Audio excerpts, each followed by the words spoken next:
Well, a very good evening to you, race fans. Welcome back to Simple Racing Broadcast. It's Monday night, and you know what that means. It's time for the MC Motorsport GT3 Championship, proudly brought to you by French Car Care Brisbane, your French car specialist. Always great to have them along supporting, and we find ourselves just dipping in tonight to the second half of this season of the GT3 Championship, and we head tonight to Barber Motorsports Park for round 6.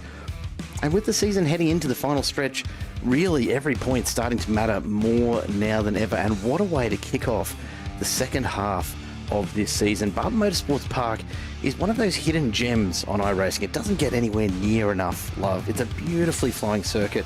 It's fast, and yet it's very technical and absolutely unforgiving. There's not a lot of margin for error with these curbs, and they are quite happy to spit these drivers off, as we've already seen quite a bit in practice, as the drivers are just trying to find their rhythm around this circuit.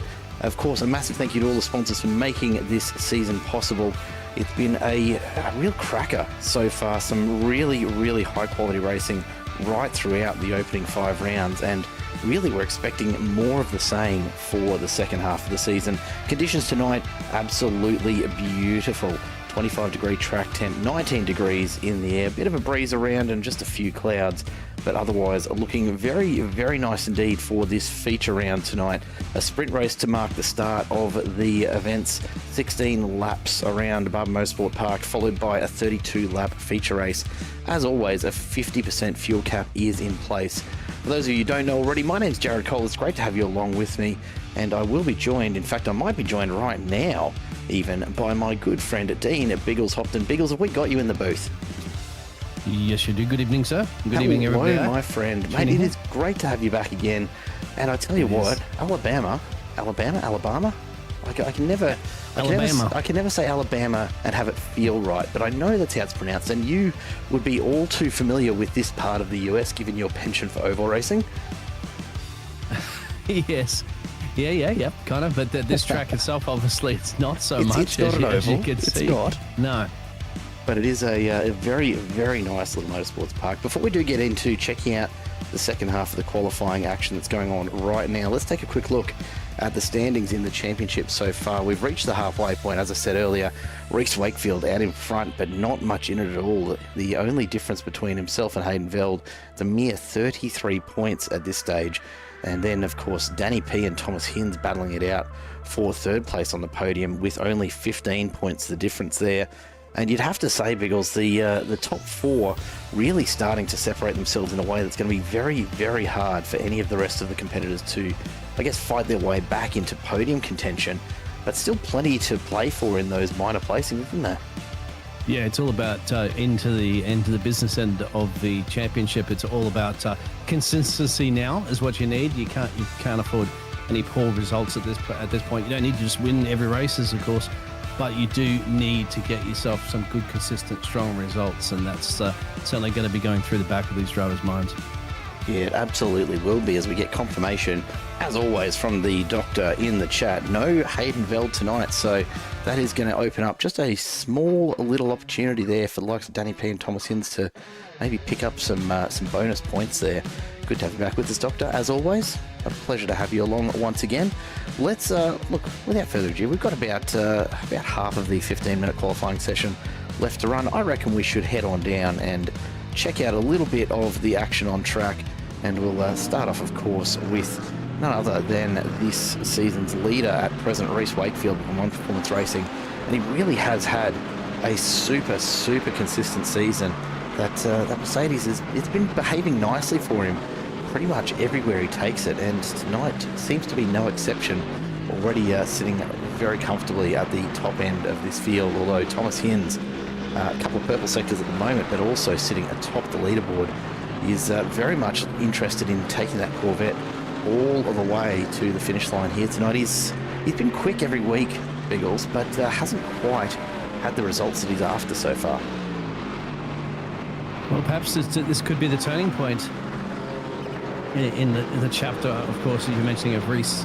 So we'll see how it pans out here currently at the moment, as they're getting some good times there on the board. You can see currently in the moment about a second separates the top 8.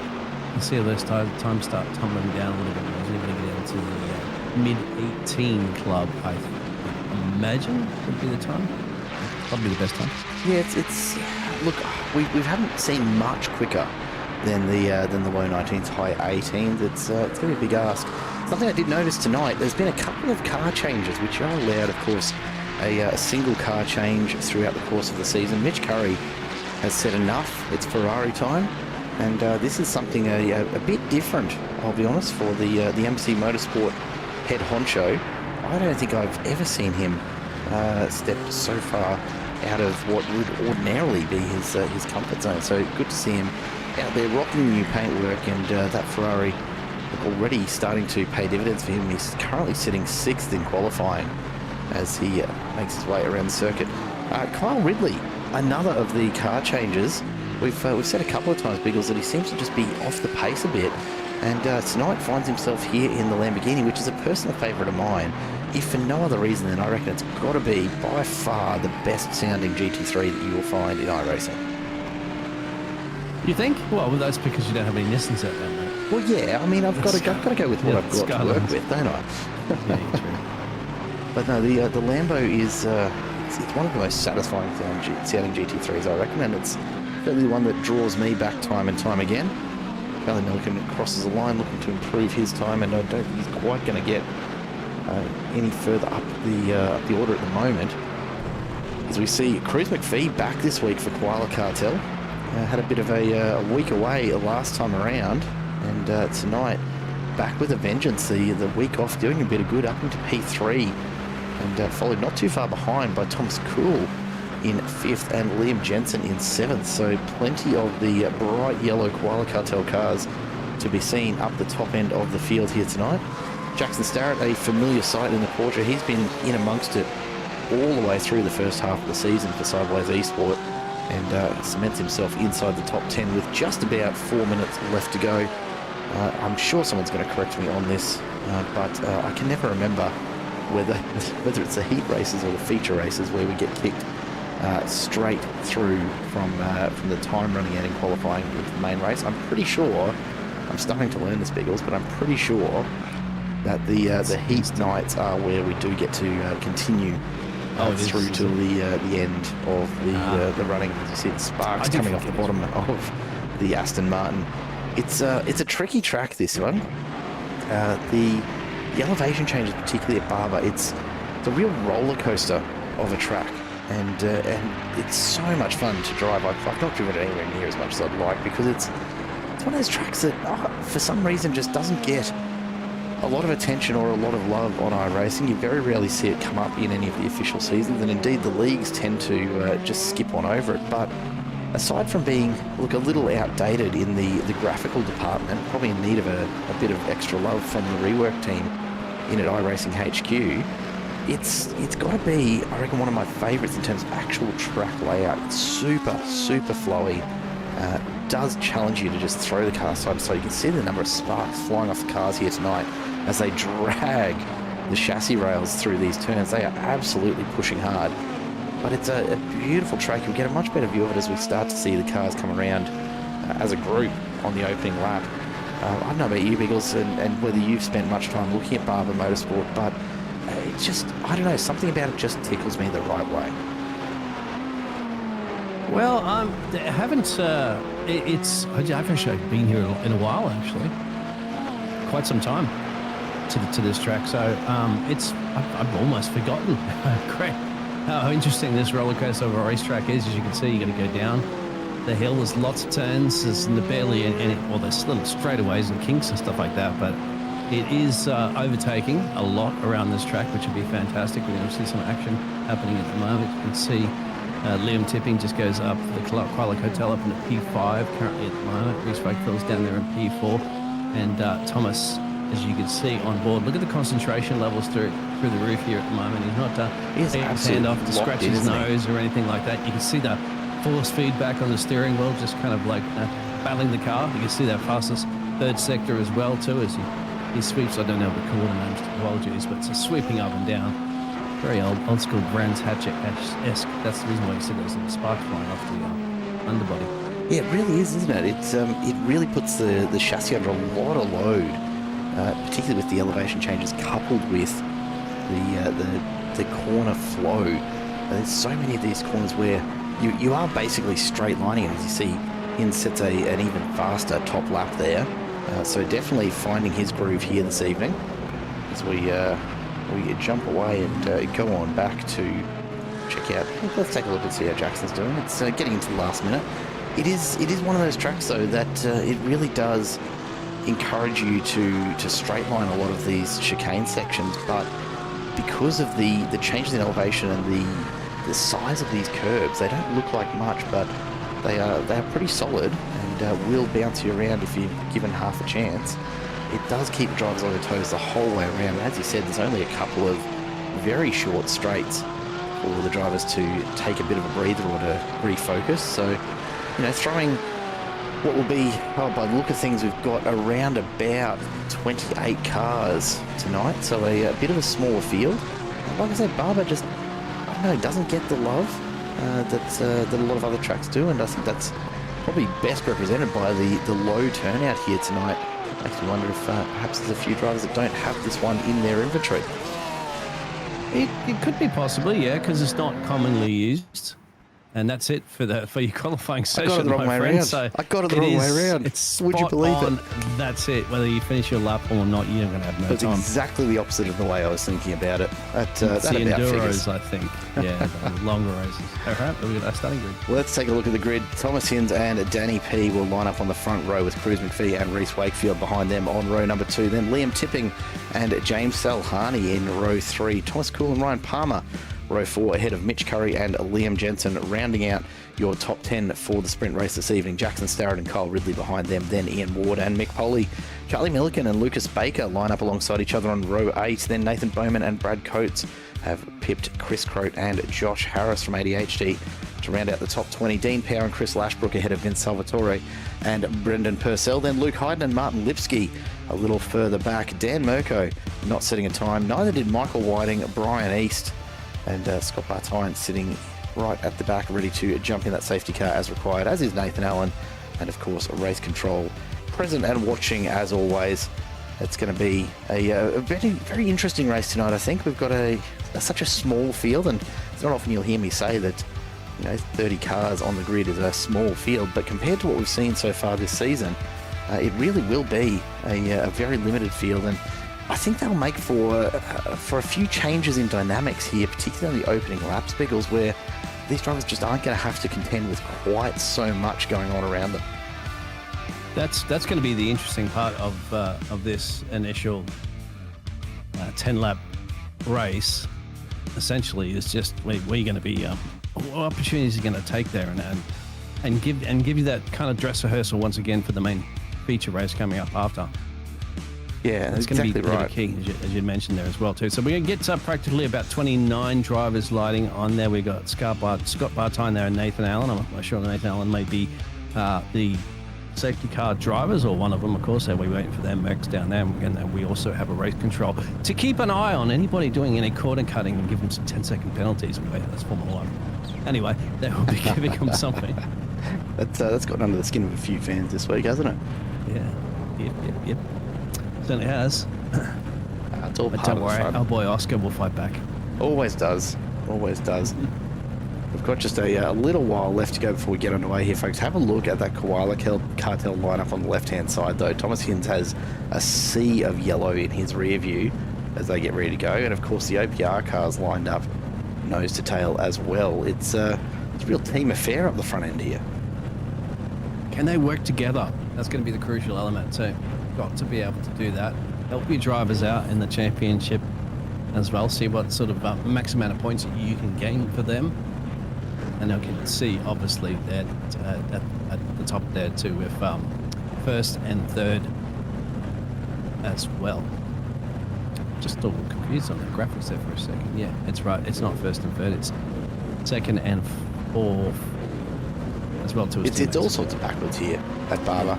Let's get ready to go racing. 16 laps here in this opening sprint as we wait on the starters' orders. We are underway, and Thomas Hinns will lead us out. Barney just a little bit slow with the green flag. A great start, though, from none other than Mitch Curry in that Ferrari. You see him whip out and around the traffic as we come down through turn 1 and into 2, and already we're 2 and 3 wide back there, as plenty of these drivers look to just sort this out fairly early on. But up and over we go, and this is where it starts to get interesting when you're racing side by side so early on here, and you've still got these drivers in such a tight pack with completely blind corners. It's going to take a little bit as we see one of the Koala Cartel cars go around. That's Liam Tipping, who manages to roll it back off the track without any further contact. Got very, very lucky there, I think, as we head down one of those very short straights. And then this is the first of those straight line chicanes. You can see the ideal line here really will be to go directly through the middle, but very, very hard to do. Well, he's bumper cast as well to push your way through that. It's one way to do things, I suppose. But in this early stage of this race, there's just not as much room when you're going side by side. So you do have to just back it off a little bit to be able to hold that line. You come through this fast flowing right-hand corner, and you'll see everyone just struggling a little bit with the cold tyre pressures at the moment. Nathan Bowman seems to have had a bit of an off-track in the background, as has Liam Jensen from Koala Cartel. So not the start that they would have been hoping for, and the rest of the pack just starting to sort themselves out. Now Thomas Hins enjoying the clean air out in front though, as we see the rest of the field start to make their way through. And Reese Wakefield still hanging around there with his teammate Danny P in front. James Delhani is on the move, up a couple of spots. He's into 4th, and so he's probably feeling pretty comfortable now as they start to settle in on this second lap. Tyres just starting to come up to temperature. They'll start to have a little bit more grip and can start to push just a little bit harder, and this is where it's going to have to happen for a few of these drivers, as we see a battle starting to form back here for 15th. Chris Croat with Mick Poley and Dean Powell on his tail, then Lucas Baker and Chris Lashbrook not too far behind. So the mid-pack really where the action is looking to be right at the moment. Still a few battles going on right throughout the field. It's early days, of course. No one getting too far spread out, but this group from 15th back to about 20th, 21st, all very, very tightly packed in there. We've got a couple of cars just running off track here and there in the background as well. And it's one of those things early on, you know, cold tyres, it's always a risk. The iRap Designs replay will show us here Nathan Bowman just coming on through and hard on the brakes. Unsurprisingly, cold tyres just tips that inside edge, puts a little bit too much stress on the outside tyre, and that ends up just setting him loose, and very, very lucky to avoid much more contact with the wall than that. That could have gone very wrong for him. As it turns out, though, just a bit of a nudge and back on his way. And as you mentioned there with the Koala Cartel there, the Liam and Liam show is not too good for them at the start there with Liam, initially Liam Tipping going around. He's back in currently 20 positions down in 25th. And then Liam Jensen for the Koala Cartel, he's down 4 places as well. But they're still in it. As you know, it's going to be a bit of a tough fight back. Then I think, speaking of fight backs at the moment, Liam Jensen is looking to fight back on Charlie Milligan. Now it looks to me, I just went back to have a quick look at the earlier off track for Liam Jensen. It looks to me like he's had a little bit of a disconnect moment where he's just popped out of existence and popped back in right in front of another driver, and unfortunately that's ended up with him getting a little bit of an unceremonious nudge off the track. So one of those little quirks of sim racing compared to the real world, of course. He's doing everything he can to make that up now as he hassles Charlie Milliken, who has already had a pretty good start, up a couple of spots so far, but plenty of pressure now from Jensen as he tries to re-establish a 1 minute 20 out in front from Thomas Hins, as we see the front 3 or 4 all starting to record fairly quick times. So the temps starting to finally find their way into these tyres. Lap 4 is about where you'll start to be able to push these cars a bit harder than they have been previously. And this, I think, is where we'll start to see some of these moves come into play. Take a look at this, though. Mitch Curry and Ryan Palmer. This is not a battle that I've seen happening too often this season. You know, Curry's been up there here and there throughout the opening half of this French Car Care GT3 Championship season.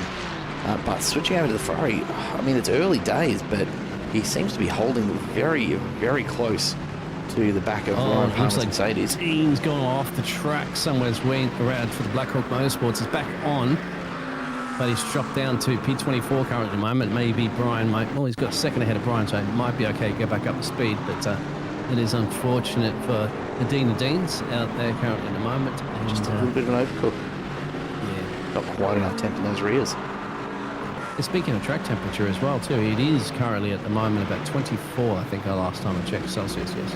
Which is, it's not a hot track by any stretch. It's absolutely going to take time for these tyres to get up there. And the other part of it, of course, is trying to keep the temperatures up there as you do push your way through this track. It's always tough because you've got to try and heat the tyres evenly. And not all the tracks actually give you an opportunity to really throw it through an equal number of left and right-hand turns. Yeah. Luke has also gone down a pit road as well, too. Luke Hyden's gone in. Yeah, but he might have been told by race control because he was blinking quite a lot on my pitches, and usually if you're having a little bit of too much of a internet issue there, race control will park you at the moment just to prevent yourself from getting an accident. It's impossible really for drivers to be driving, battling around you when you're popping in and out of the pitches like a David Copperfield magic show. Which is, great for magic shows, not so good for sim racing. We see Salvatore making his move on Dean Powell. That very bright green McLaren alongside a only slightly less bright green McLaren. The McLaren's really not quite up to the same pace, generally speaking, as we saw last season, Biggles. I think maybe a little bit of a BOP coming into play here, but they were so dominant when they were first released, and since they've just kind of hovered around mid-pack at best. Yeah, you can see, the McLarens are essentially from 19th, 20th, 22nd, 23rd, 24th. Still seeing Liam Jensen there for Qualicotel. He's just not, Charlie's Milliken's putting a good fight up there. He's just not finding it easy. He's going to have to send some sort of Max Verstappen dive bomb down the inside there or something like that in order to get an overtake. That's the only way I'm thinking, because Charlie's parking that car in all the right places. And it might be a bit of frustration creeping in there for Liam, because he is down 4 positions, remember, from the initial start. So he wants to make these places back. There's that dive bomb. He sends it very, very deep. Probably a little contact there, a little bit of a rubbing of doors, but Charlie Milliken just keeps it on track and keeps carrying on. It's that's a bold one, but as you said, it's probably what Liam needed to get done. Speaking of his teammate, Liam, the other Liam was almost thinking about getting Brennan Purcell. Now, wonder if he's going to be the team radio saying, okay, well, this is where you get it done, mate. All right, so let's do it for we're a cartel of koalas here. We have to start working together. He's going to track around the outside here. It's going to be very interesting, which will turn into the inside. There's no real overtaking there. No, he just doesn't have the pace there, but you can see he's just thinking about how he tries to apply a little bit of pressure and just get Purcell thinking about when that next move is going to come and where. And here it is indeed. He sends the dive up the inside. Purcell runs just a bit wide out into the dirt on the outside of the track, and that's all it takes. Tipping is through and up into 20th. And then back to that mid-pack there. So now Charlie is under a bit of pressure there as well too from Chris Crowe. So Charlie dropping, well, maybe if he does drop this place, it'll be back to that one place where he was. There's a bit of blinking happening there as well too. And you also got Josh Harris. And now you got Liam Jensen on Josh Harris too. So 2 fantastic little back paddle battles in the mid-pack. Yeah, this is where all the action is right now. Out in front, Hinds, Bolton, Wakefield, all just in their own worlds, really, enjoying a bit of clean air between them as well. Harris will have to really fight to hold off Jensen here. And he's not going to have the advantage. As you see, Jensen really straight lines that, picks up a good half a car length to just lock on to the back of Harris's Mercedes. And I suspect that the Josh Harris probably, at this point, keeping a pretty close eye on the mirror. There he is on your screen now. Just watch for him flicking the eyes up. He comes through here. He's focusing on those apexes, but he'll be watching that mirror. As you can see, Jensen just threatening to make a move around the outside. Can't quite get there. A bit of a wiggle in the background for Chris Crowe as he disappears again. So Mick Poley will be having all sorts of trouble with that, I'm sure. But Jensen just cannot quite find the way through at the moment. The thing that Josh Harris is going to have to really watch for here, of course, is Liam Jensen getting a bit frustrated, going up the inside like he does Leaving now. the door open. Yep, yeah, that's all it's taken. Harris has left just a little bit of extra room, and now they're going to be side by side. Can Harris hold on? He's sliding that Merc all the way out to the outer limits of the track. He'll be on the inside here if he can get on the brakes late enough. Can't pull it up. He's going to have to tuck in and just look for another opportunity. I think probably in the scheme of things, a little better off. The iRacing Designs replay showing us this move earlier from Jensen on Charlie Milliken. Have a look at it and just send it on in there. Yeah. Look, Milliken probably was within his rights if he wanted to shut the door midway through that pass, but he left the door open. He did. He really did. And then at that point, good on him for not completely turning in once he realises that the car's there. Otherwise, they could have taken both of them out in a particular race as well, too. So I'd love to see a fight another day. I think Kyle Ridley just got past Jackson Starrett as well, too. So the 270 Lambo got the job done on the Porsche. So they're having a nice little squabble. And of course, you've got Thomas and Ian, as you can see in your pictures. In Wood and Thomas Cool, they're at it. And how good is it to see Kyle Ridley back up into the top 10? Again, early days, but the Lamborghini seems to be playing pretty nicely for him at the moment. Ian Ward reeling Jackson Starrett in. Starrett is, he's moving up through the field. He's up a couple of spots already, but not often that you see the Porsche at just getting caught up so quickly as you see. A big look around the outside from Thomas Cool, the Cartel car, looking for any opportunity. He can find a bit of a flash of the light there from Ian Ward. I'm not sure why.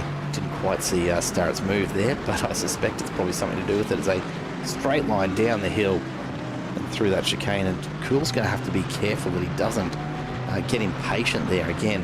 We go back to Liam Tipping, who's going with the weight reduction approach here as he starts to try and pass Purcell. I don't know where he's lost that front bar. It doesn't look like it's anywhere obvious that I can see, but I can't see anything. It'll be impacting for sure. Dan Mirko checking into the chat. G'day, mate. Hope you're doing well. Shame you're not out there this evening. But plenty of good racing going on here at Barber Motorsports Park. You've got this pack in the middle of the 30-odd cars we've got on track here tonight. Josh Harris and Chris Crowe down in front. Charlie Milliken holding off Mick Polly now, so he's just clinging to 15th spot at the moment. Lucas Baker there to help his teammate out. Have a look at the two Southern Cross Racing entries going at it here, and Chris Lashbrook trying to come along for the ride as well. So plenty going on in the mid-pack. Thomas Hinds out in front, meanwhile, 4.5 seconds is looking nigh on unstoppable here at Barber Motorsports Park. The Corvette absolutely loving the curves and elevation changes tonight. He's got it humming. Yeah, well, you're referring to Thomas, of course, leading this one, as just got a nice little 4-second gap, 4.5-second gaps at the moment. The rest of they're all separated pretty well. Those top drivers, the closest one in that one would be James Sahari on Reese, just under a second shy there on Reese Wakefield, currently running the P3 position. So it's that mid-pack action, which is going to be fantastic, isn't it? We're in a reverse grid situation in the feature race. Yeah, it's just a shame these guys are a little too far back to take full advantage of that. Of course, the reverse top 10 will play it beautifully for Thomas Cool and Jackson Starrett right now. Of course, 5 laps left to go yet before we decide on that one.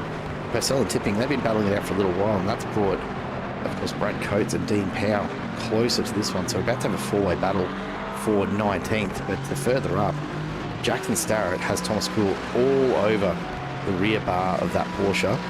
And I tell you what, it's looking like this might be the move. And there it is, a big dive under the brakes again.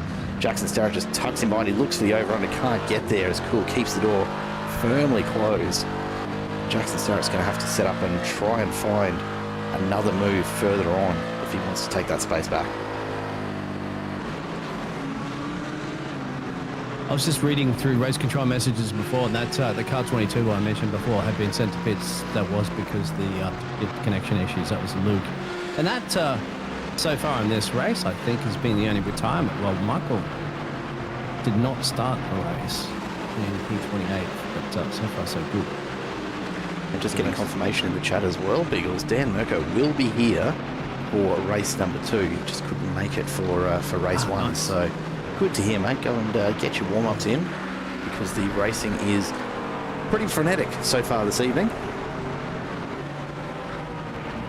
We see Dean Powell he's been locked in behind Brad Coates for a while now. Hasn't managed to find a way through. I think I'll look at the number of sparks through. That's going to make some fantastic photos later.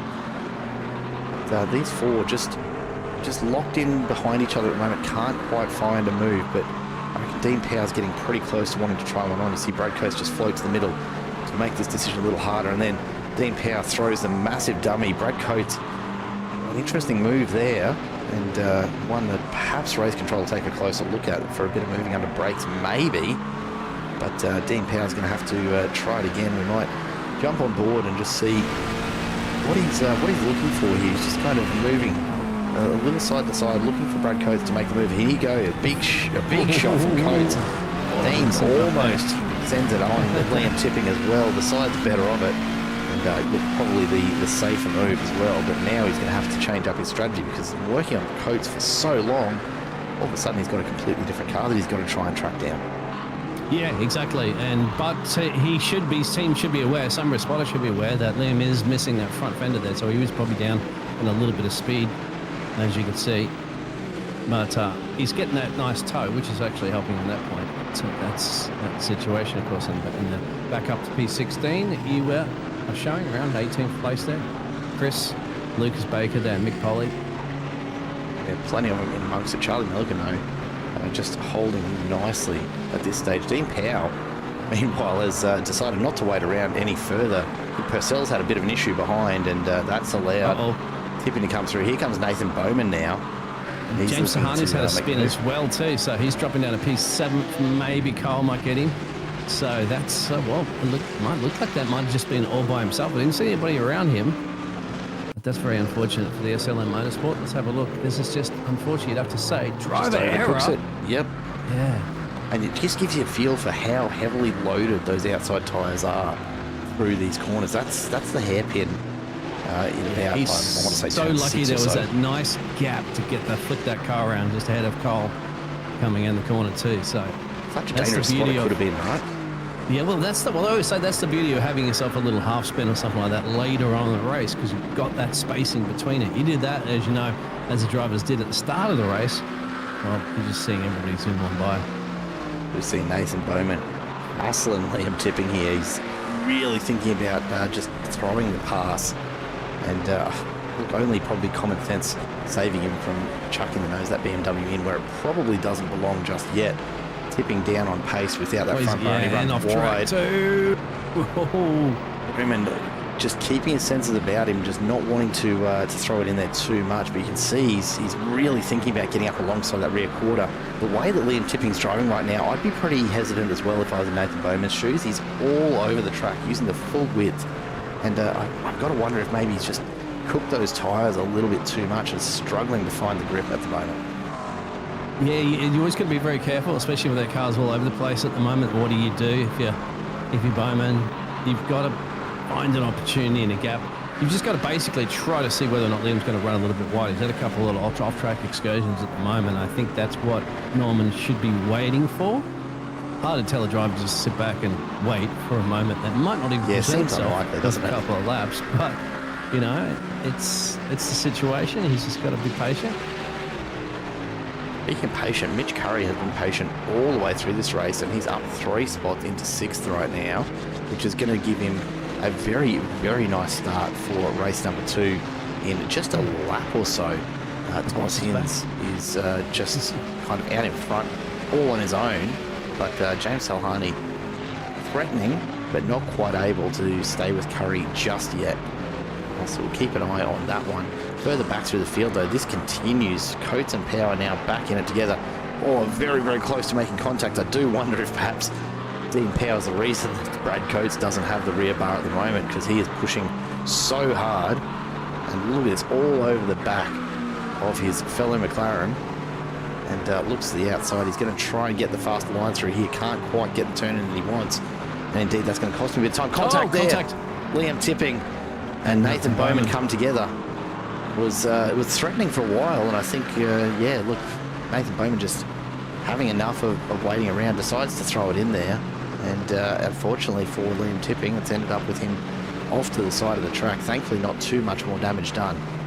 Yeah, you kind of see that writing on the wall, can't you? As further up through the field there, that on the white flag lap at the moment, James going to try everything he can to regain this position. Remember, he was running up there, I think, in P4 at that point earlier when he had that little self-spin, and he's going to set up the inside. Mitch has just kind of just let him through, I have to say, at the moment. I think Mitch has said, I'm not going to fight you, my friend.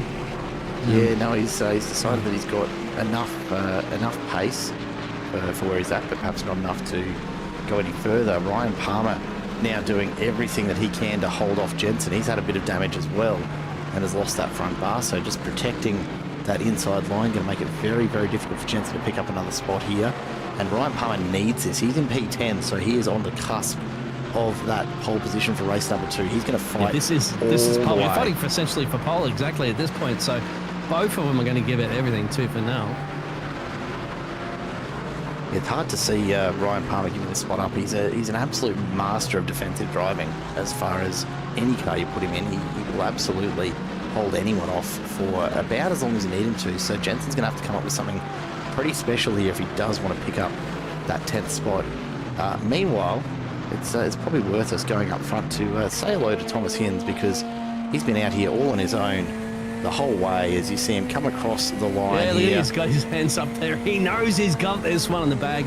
Unstoppable from pole straight to the victory there by about 8 seconds. They're dominating. He's going to be the man to look out for, slicing and dicing his way through the field, isn't it, when it comes to our feature race soon?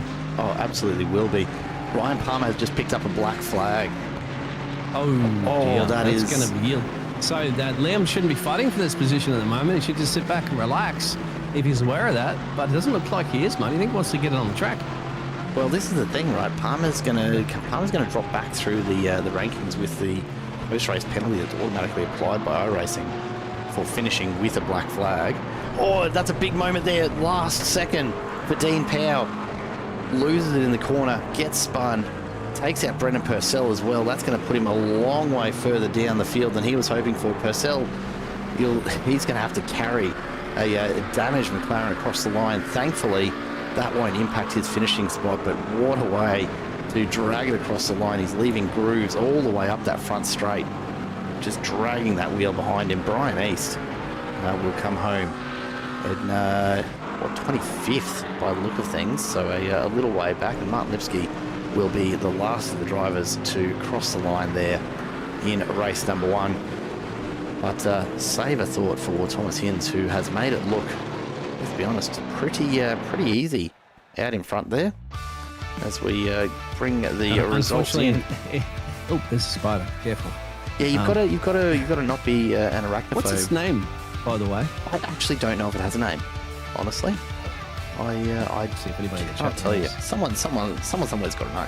Surely, I will be honest. It was one of those bits of research that I didn't have time to do for Barber Motorsport. I know there's a story behind the spider. I've read it before, but I can't for the life of me remember. So I'll go digging around a little later. Here's the results from race number 1. Thomas Hinds, an easy win, almost 8.5 seconds ahead of the One Performance Racing duo of Daniel Poulton and Reece Wakefield. Cruz McVie from Koala Cartel, another 5 seconds back, but a 4th place position, a welcome return to the series for him after last week off. James Salhani comes home in 5th after taking Mitch Curry's spot just a lap or so out from the checkered flag.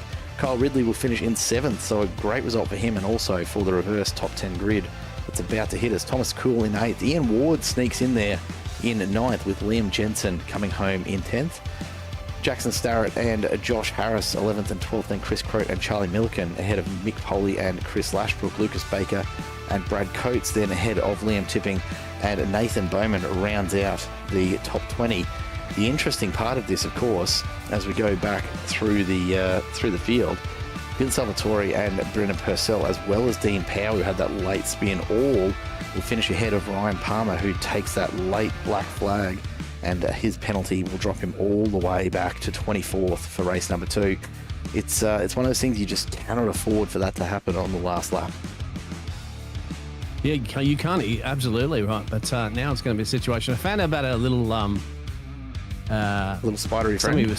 Somebody was a little spider there. Somebody was saying it's owned by the facility George Barber, who enjoys sculptures and a large number of them. But I can't confirm or deny that one because it's information. Till is the name. Name's after the owner. Always there's a town nearby. But anyway, yeah, there you go. let's take a brief moment between races. Thomas Hinds joins us in the chat.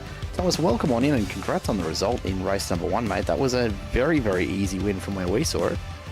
Thanks, man. No, it was good. I do love Barber. Barber's a great track. It's very, very underutilized in leagues, etc. So great to see it being used. Rocked up, and the vet's on fire tonight apparently. I think it helps that Veld's not around tonight. I think he gives me a good run as he always does. So thanks, Hayden. It was great. Just got a good launch, just kept it clean and away we went. So hopefully I can send it through the field nicely in this feature. Mate, you'll be fighting it back from P10. We'll let you go and get ready for that because we're just about to start gridding up for that one. But looking out for you, carving it up through that top 10, and hopefully we'll be chatting to you again in about 32 laps time, hey? Fingers crossed, fingers crossed. Nice one. Good job, Thomas.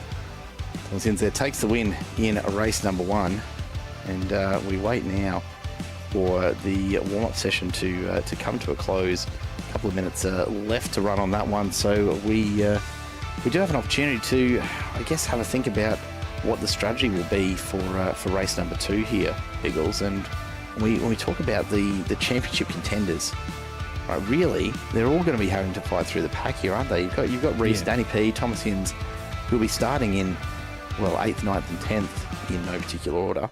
They'll be having to charge through, and the guys ahead of them, although all reasonably quick drivers, are definitely going to be slowing those 3 down compared to race 1. I've kind of got Liam Jensen, Thomas Cool, Ian Ward, to a lesser extent Mitch Curry and Kyle Ridley. They're going to have a real defensive battle on their hands, and they're going to have to decide whether they get out of the way or if they do actually fight for the position that they start in.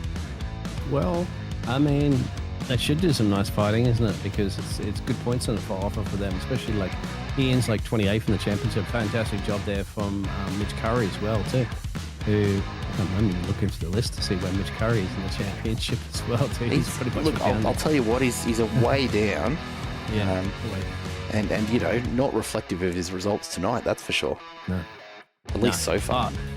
Yeah, there is 18th actually. I'm thinking of it there. There you go. So he's on the front page of the championship at least. Yeah. But exactly. But it's more important for these other drivers, of course, of Thomas to get another strong result here. That could get him some crucial points there on Danny P. And that turns that 4-way fight that you said for this championship, it'll certainly bring him way into that contention for it. It absolutely will. And Hayden Veld, of course, not being here tonight adds a whole other dynamic to that particular battle. It'll be interesting to see where the points stack up as we take a preview of that to finish our night of racing as always. But we wait now on the grid for race number 2. 32 laps this time, so pit strategy will come into it. Liam Jensen and Ian Ward will take the first row ahead of Thomas Cool and Kyle Ridley. Then Mitch Curry and James Talhani slotting right in the middle of that top 10. Cruz McPhee and Reese Wakefield behind them. Daniel Poulton and Thomas Hinds round out your reversed top 10 from race number 1. The rest of the field will start as they finish. Jackson Starrett and Josh Harris ahead of Chris Croat and Charlie Milliken. Then Mick Poley and Chris Lashbrook line up ahead of Lucas Baker and Brad Coates, with Liam Tipping and Nathan Bowman rounding out your top 20. Vince Salvatore and Brendan Purcell just outside of that with Dean Powell. And unfortunately, Ryan Palmer a long way back following that late penalty in row 12. Brian East and Martin Lipsky behind them, with Luke Hayden, and Dan Mirko now takes the grid. So looking forward to seeing him out on track. Michael Whiting, I don't know if we're going to see him get on track here tonight or not. He was around a little earlier, but doesn't look like he's going to be jumping on out there. And of course, Scott Bartine from Race Control sitting in the pits and hoping that he's not called on here for race number 2. Let's see if we get a nice clean race in the same sort of manner that we did race 1, because it really was a pretty tidy race all round, wasn't it, Biggles? It was. I mean, really only one page, I think, of race control information that we had here. So especially the ones that were highlighted in red, wasn't that many. 22-degree track temperature currently at the moment too, there, Jared. So nothing like Australia at the moment, especially the cracker that we had today, the scorcher we had today.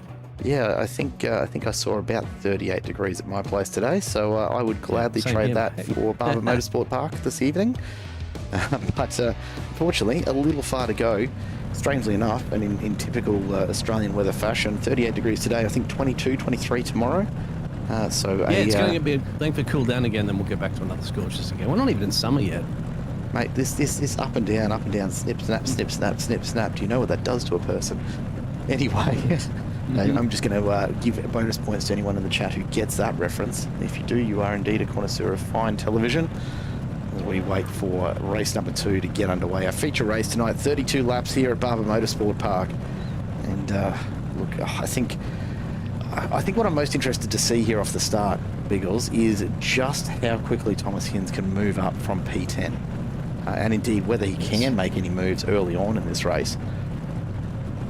Well, he's got to be a little bit cautious too as well. So this is a great opportunity for him today to get a whole bunch of hurler points there and once again bring himself into the championship contenders.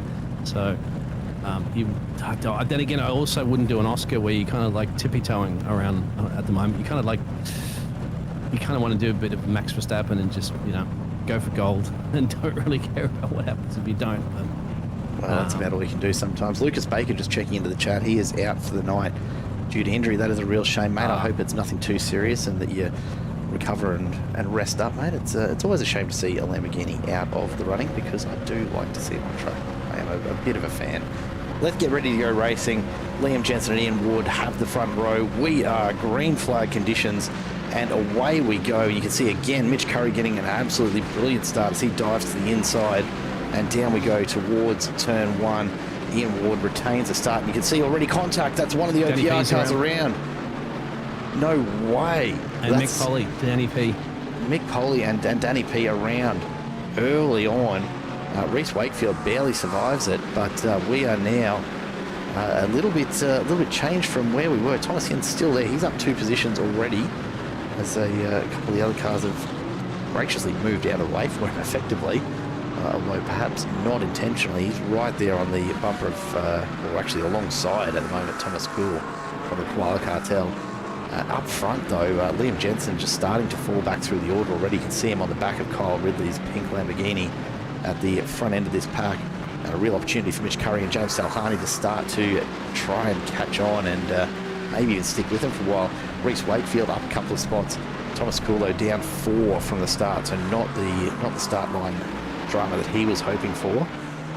But it is early. Of course, lap 1 of 32, plenty of time still in this. Josh Harris and Chris Lashbrook have made their way up into the top 10 in amongst all of that, and behind them Jackson Starrett also pretty keen to get involved. As we see, East goes off into the key letter, I think. I'm not sure if you had contact with anybody in that one, but well, let's go back and take ourselves a look at some of that early drama. It does look like Brian East has picked up a somebody's off. That's Thomas Kuhl straight off into the as well too. He's gone straight off into the catch fence, but I think Brake it failure? might be okay. Brake failure, maybe? Just caught it, but you want to see Kyle Ridley and Liam Jensen go for it too for now. Behind him, James Safari and Mitch Curry as well. So obviously, a fantastic director here, Jared of the Simple Racing broadcast. We'll get you those replays soon. It's a lot of action live on the track at the moment. Yeah, that's it. We don't want to miss out on any of it. As everyone just tries to settle in. 30 laps doesn't sound like a lot, but it does take just a little bit of settling with these tyres as they ever so slowly get up to temperature, especially on a cold track like this. You can see the drivers already starting to really push, though, the limits of grip as they charge over some of these curbs. We'll go back and we'll take a look and see just what happened to Danny P early on. And it looks like it may be a little bit of contact there from one of the. Oh, I'll tell you what, he's lucky not to get taken by a couple of the other cars. Great opportunity for a nice little flick spin. And you can see Mick Polly, the other one, caught up in that. Danny, as Charlie's gone off, and as Thomas Kuhl's gone off as well too. So Charlie and Thomas might have gone off. This is from Mick Polly earlier. Oh, I think somebody just clipped Mick there too. Yeah, got away with it in the end, but tell you what, there is plenty going on throughout the field here. We might go back and take a look at these just here and there as we get an opportunity, because quite a number of cars just find themselves off track, which is markedly different. Don't go 3 wide. Oh, Thomas Hinds, he's going to go for this. Why not? Wow. We're going to take the run down. Let's have a look at Reese Wakefield in the middle as Hinds drops in behind. He's side by side with Mitch Curry, though. Curry's got the inside line here. Wakefield's going to have to drop back. They straighten through this chicane down the hill and then back up again they'll go. I don't know how they've managed to survive that, although Barber Motorsports... I think because Thomas lifted off big time as well, so he didn't want to get involved in that. He realises that once again today, this is a crucial moment for him to score a whole bunch of big points here, especially now too. Remember that Danny P's down there in 20th after that spin. It's an opportunity, isn't it? Yep.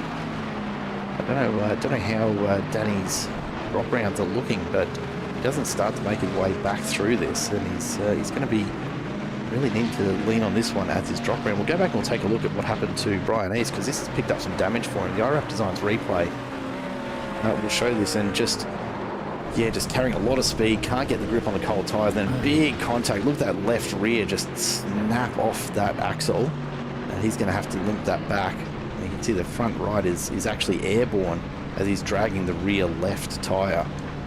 It's not healthy, that is for sure. And the Team Pink McLaren, look at that, just dragging that rear left tyre. It's barely hanging in there. In fact, I'd say it's just the retention straps that are keeping it on the car. Yeah, we'll see what happened to Thomas Kuhl as well too, because he went off somewhere, and that's caused him to come off against in that replays. He come out into the grass area. I'm not sure if he actually got any damage before that. Take another look, and you can see he's already missing the rear bar there, and that's probably not helped with that rear grip. Yeah, he got lucky though. I'll tell you what, keeping it off the wall there with cold tyres early on, you don't have the grip that you usually need there. So the doctor picking up in the chat much earlier than we did the lack of a rear bar for Thomas Kuhl, and I think what that might have been is perhaps an early nudge in amongst all of the first lap turn one action. Yeah. Have a look at this quick action between Carl there. So Liam Jensen's up into P2. Carl Ridley's in that P3 position. Thomas has just set the fastest lap on that. That was set by Liam previously on that one for the Koala Hotel. But somewhere along, Ian is just maintaining that gap over them, so they're not quite catching him just yet there, Jared. They're working on it, but they're working together. And James Sahari's just behind them as well too. And then you might have an overtake between Reese and Mitch Curry behind them. Mitch is still hanging in here at the moment. He's certainly fighting. And look at that behind him. Thomas in the play here. Reese Wakefield. It's all going on. Ridley and Sohani can't get this sorted out. It's about to become a five-way battle, because here comes Wakefield, Curry and Hinds. So Ridley's gone from having to deal with one to now having to deal with potentially 4 cars that are going to try and make their way past him. I'm hoping that he's picked up enough speed in that Lamborghini tonight to hang with it. As you see Wakefield really pushing that Merc all the way out to the edge, bounces over the curbs just to try and pick up a little bit of extra speed there. Mitch Curry going with him, some sparks you can see flying off. James Delhani just up ahead. Curry off the track there, goes a little bit wide. That's going to give an opportunity now to Thomas Hinds to have a look. Can't quite get it done yet, but he's going to be tucked right in behind that Ferrari at the best possible time. Meanwhile, Wakefield just appreciates a little bit of extra space to just breathe and think. We'll go back here to Vince Salvatore and Danny P. They're side by side, so Danny P looking to make his way back through the field. Salvatore doing everything he can to fight him off. Send him all the way to the outside of the track. Behind them, Luke Hayden wants to get in on it, but not too close just yet. Salvatore continues to battle here with Danny P. It's what you love to see. Has to concede it eventually, and he runs very, very wide as a result. Just overcooked it. He does. Sometimes that mirror driving or fighting, of course, it throws you off, and you get your spotter going car left, car right, and all that sort of stuff, depending on what they're using. And then just, just get just a little bit of concentration, and then you're off the track all of a sudden because you missed your braking point. It's into a corner, and it happens. So, unfortunately, for the best of drivers, it's just nature of the beast. That's why sometimes I say you got to chuck the mirrors off the car. Just ignore them altogether. I don't know if you can do that in iRacing. Just actually remove the rear. I mean, you can turn them off. That's close enough, turn them right? Off. Yeah, and then turn the spotter off and say, shut up, I know what I'm doing. Kind of thing. No more radio communication. Just let me drive. Brian East checking into the chat. Car's got so much understeer, it's ridiculous. His true and front wheel drives are much better. He's in pit lane at the moment. Yeah, I can imagine Brian after that hard lick in the fence. That fence, it didn't turn, did it? It did not turn at all. Put that fence on report. So we'll talk to them. Let stewards deal with that one for sure. Thomas Hinds is being so patient right now. Mitch Curry must be feeling the pressure. He is very, very cautious. So he's driving like Oscar has been the last couple of races in Formula One. Just not taking any major risks because he's thinking championships. Yeah, now he is taking might be it. I think that might be it. That's all it's taken in the end, and Mitch Curry's going to be just hanging off the back of this car. He's still he hasn't given alongside, up though. yet. No, he hasn't given up yet. Wow. I think you got to give it to Mitch Curry there because, earlier in that first race, it looked like he lifted and just allowed some of those drivers to. Mitch is putting up a fight, and absolutely why not? He's still in this championship. Even though he's the boss, he still wants to fight. He fight it out with these drivers, and he certainly has the pace here tonight. Speaking of battles, this one for ninth, Lashbrook, Starrett, McPhee, Bowman and Palmer all lined up behind Josh Harris out in front. In fact, the only reason Harris not appearing on that list is because we only got 5 on the list at any given time. We're looking at the back end of this fight at the moment. And you can see further up Jackson Starrett. He's just searching, isn't he, for a way past Lashbrook at the moment. McPhee's just hanging, waiting for the mistake. You can almost sense it coming. Ridley's just set the fastest time at 20.44 up there in P3. And here we go. McPhee looks to the inside. He's not quite going to get deep enough at the moment. And Jackson Starrett very close to contact there as Starrett tries to move out to widen the corner. That's going to send McPhee wide. Nathan Bowman takes full advantage. He's going to be side by side as they come up and over this right-hand cresting turn. Bowman stays alongside McPhee, keeps the boot in, gets on the brakes late. He's going to want to really shut this down as best he can. Nathan Bowman's going to be careful he's not left on the outside because here comes Ryan Palmer. Absolutely. Yeah. He's slicing through the field, mate. He's up 11 in this race. Damage limitation, damage recovery for Ryan Palmer. But then again, Bowman is also up 8 places in this one, and he had a good result in that first race, even though they had a little late tangle. Yeah, he's in amongst it still, that's for sure. But Ryan Palmer, everything to prove right now. Cool sets another fastest lap at 20.3. We'll check in back here with him. Yeah, he went in the pit lane and he's come back out, so he's got that over and done with. Completely clean out by air. himself, just putting banker after bankers in. Well, he's going to need to, isn't he? He's so far back now that he's going to need to make Ryan every gets lap. the job done. He does. Jackson Starrett goes in. I think, Palmer finally got the job done. Jackson Starrett goes down the pit road. This is sometimes you're going to start seeing Tom sets the fastest lap. This is when you got to think, if you feel that you're getting held up, jump in a pit road and try the old undercut. Yeah, it's always strong here in iRacing. It's clean air never hurts. That's for sure. The dirty air absolutely can. As Kyle Ridley has a big look up the inside, he's going to go for it.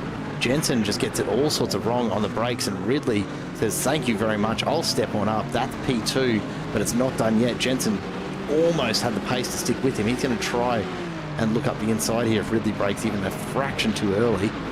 As it is, though, that Lamborghini treating him beautifully.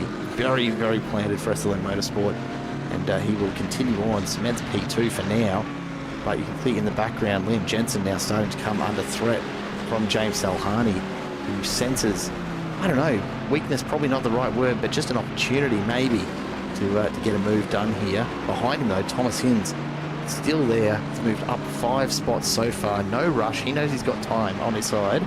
Just needs to hang in there and wait for the opportunity. He does. James is probably, remember, James had some serious pace around these positions last race, but made that one little mistake, and he knows it, and he knows he's not going to make that mistake twice. So that's fantastic, because now that gap's come down too to our race leader, Ian Ward, because I thought this battling had been helping him out. Of course, he'd been happy to see his mirrors full of cars just dancing around each other like a Sunday bun dance. But at the moment, now they're going to be dancing with him very quickly, as you can see in the pictures. There they are, line of stern, top 6. Then you get about a second and change to Mitch Curry in P7.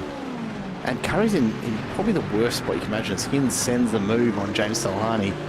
Here we go. They're going to be side by side. Salhani's going to have the advantage into the next braking zone, and Hinds has either got to get this done or be at risk of being alongside through that straight line set of corners. Great choice from Hinds. Just drops him behind. Very, very safe and smart racing there from Thomas Hinds. It's going to keep him in this. Further back, though, Cruz McPhee pushing very, very hard through the same set of corners. Almost made contact with the back of Lashbrook. He's got Ryan Palmer right on his tail. He's absolutely sandwiched in amongst the 3 ADHD entries. And he's going to have to try and carve them up one at a time. Ryan Palmer bounces over the curb in the background and sends sparks flying, while Harrison Lashbrook watched the mirrors for this yellow Koala Cartel Aston just charging down on him. But Ryan Palmer, look at him pick that up. He's gone off on the grass now. Palmer. If I was Cruz, I would let him. I would let Palmer through and just let him. No, he's going to the pit lane anyway. Chris is Lashbrook is, but I would just let them battle each other. There's a good chance that teammates are going to take each other out. That's just especially ADHD. That's what they do. Yeah. So if I was Cruz, I'd just like let Ryan go up to the back of him there and do it. But now they want him down the pit road anyway, so that's not going to be too much of a dilemma he needs to work with. Either that, or he just pits himself and then tries to undercut him once again. But we'll see how that pans out.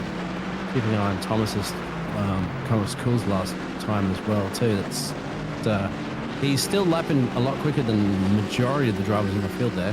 Last lap to 1 minute 20:58. What is interesting though is the gap back to Harrison 8th, almost 8 seconds from this group of now 7 as Mitch Curry makes his appearance at the back of the field. It's despite all the battling, these guys are staying well out in front. Yep. Absolutely. Look at pit stop times too, about give or take about 43 seconds overall. And they've been stationary. It's all over the shop really, some of the drivers, but 9 seconds, 12 seconds, 11 seconds, 5 seconds, 7 seconds. I'd say a scheduled quick pit stop would be about 6 seconds average as James comes in. Yeah, it really depends on how much extra fuel they're going to need, more than anything. I think somewhere around that 10-second kind of range is probably about right. This is what Hens has been waiting for. He's been waiting for just a little bit of extra space to start to open it up. You can see Kyle Ridley's still hanging in there. Jensen's taken P2 back again, but Ridley is hanging with it at the moment. He actually had a big look up the inside. Now Thomas Hins says, I'll take that spot if you're not going to make a move on it. They're going to be side by side out of this turn, and again Hins is going to find himself in an awkward position if he can't get past. This time though, he gets it done, shuts the door, and Kyle Ridley goes to the left-hand side of the track, and Thomas Hins establishes himself now into the top 3 of this race. Ian Ward out in front, probably the biggest beneficiary by far of this battling that's been going on, because he's managed to stay out there with a pretty healthy 1 second gap. Now it's a second gap, exactly. And unfortunately for James Sahani, he came out in traffic as well. Luke the pit stop goes behind around. Luke has a spin. Charlie might have just almost clipped him. I think they got away with that. How I have Ryan's no going to idea. be approaching this scene of the crime very soon as well too. And with Jackson, they've come out of their pit stops as well, so they don't want to get hindered at the moment. They're trying to put absolute flying bank of laps in so that to see how many positions they can jump up to the rest of the remaining people. Drivers, gladiators, to the pit stops. Look at this up front. Liam Jensen and Thomas Hins going at it. In the background, Kyle Ridley and Reese Wakefield are having their own little Heard that battle. a few times over the years, though. That we have. That we have. Wakefield just trying to find the way past, and here he goes. He's going under brakes very, very late. Makes it look easy in the end. Ridley will have an opportunity to just try and reverse on him here, but can't get the drive out of the hairpin, so he'll be stuck in behind at the moment. You can see ahead Liam Jensen is really thinking about how he's going to make the move on Hins, just trying to throw him off as best he can. Got the move on Liam. Yeah, got it through that corner and relatively comfortably, all things considered. That So I gap wonder if he's out, going to get though. in time. Oh, look, I mean, he's got plenty of time for it. There's going to be a pit stop here as well to consider. I think this is where you'll see that gap really start to fall away. These sort of 4 or 5 cars have now all got about a half-second space between them, which doesn't sound like a lot, but it's just enough. You start to worry less about the battle and more about setting those times. And you can see that down in front, Ian Ward is starting to lose that advantage very, very quickly. Brian's come back out after the 13 minutes of repairs. He's a chunk of 9 laps down, but he's pulled off to the side of the road somewhere. We did hear from him that he's got a lot of understeer. Maybe he's just completely in a corner, couldn't quite try to keep it. He's trying to get back onto the track at the moment, but I think he just moved out of the way to allow a ton of cars through. He doesn't want to hinder anybody at this point. But hats off to Brian. For Liam Tipping and Luke Hyde coming together. Doesn't look like any damage. Tipping's gotten underway, just unfortunate timing, and it's ended up spinning him around. So he'll be Thomas may have back on in charge soon, very soon here. Yeah, it's fight. It was a matter of time. It really was. You know, the gap back to Jensen is about the same. It's really going to be just a matter of time before he makes his way past them with the clear air. You can expect to see him skip off into the distance. Jensen just doesn't seem to have quite as much pace without that bit of slipstream. As you can see, Hin's using all of the track and then perhaps a little bit extra just to widen that corner exit out. And now he's trying to find a way past Ian Ward, who, to his credit, is holding that thing beautifully steady. Doesn't need to move over. Of course, he's legitimately got the lead here. Reverse grid. Yeah, in fact, he wants to get in the way as much as he possibly can to try and frustrate the acceleration of Hin's. That Corvette, though, it looks so planted tonight. It really does. And I think what we can expect to see is more of the same if Hin's can get himself into some clean air.